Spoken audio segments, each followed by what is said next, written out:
காலை ஒளி. எழுதியவர் திருமதி டோரா எட்வின். தேவனை பாடி அவருடைய நாமத்தை கீர்த்தனம் பண்ணுங்கள். வனாந்தரங்களில் ஏறி வருகிறவருக்கு வழியை ஆயத்தப்படுத்துங்கள். அவருடைய நாமம் யெகோவா, அவருக்கு முன்பாக களி கூறுங்கள். உன் முழு இருதயத்தோடும் என்னை துதித்து பாடு. தேவனே எழுந்தருளுவார். அவருடைய சத்துருக்கள் சிதறுண்டு அவரை பகைக்கிறவர்கள் அவருக்கு முன்பாக ஓடிப்போவார்கள் என்று பாடு. புதுப்பாட்டு பாடு. உன் சிறிய வயதில் நீ ஆவலோடு பாடின பாட்டுகளை தொடர்ந்து பாடு. பாடுவதற்கென்றே இந்த நாளை ஒதுக்கிவிடு. அவரை துதிக்கும் சத்தத்தை கேட்க பண்ணுங்கள் என்று எழுதியிருக்கிறதே. நான் செய்த எண்ணி முடியாத நன்மைகளை கீதங்களாக மாற்றிவிடு. உன் உள்ளமும் நாவும் என் துதியினால் நிரம்பி இருக்கட்டும்.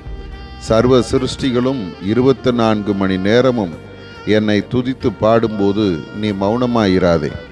பரலோகத்தின் துதியின் முழக்கம் உனக்கு கேட்கிறதா? கவனித்து கேள். பூலோகத்திலும் மீட்கப்பட்ட கூட்டத்தார் முழங்காலில் நின்று என்னை இரவும் பகலாக துதிக்கிறார்கள். உன் கவலைகளை என் பாதத்தில் வைத்துவிடு.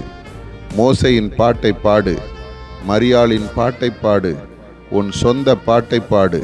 துதிக்கு முடிவில்லை.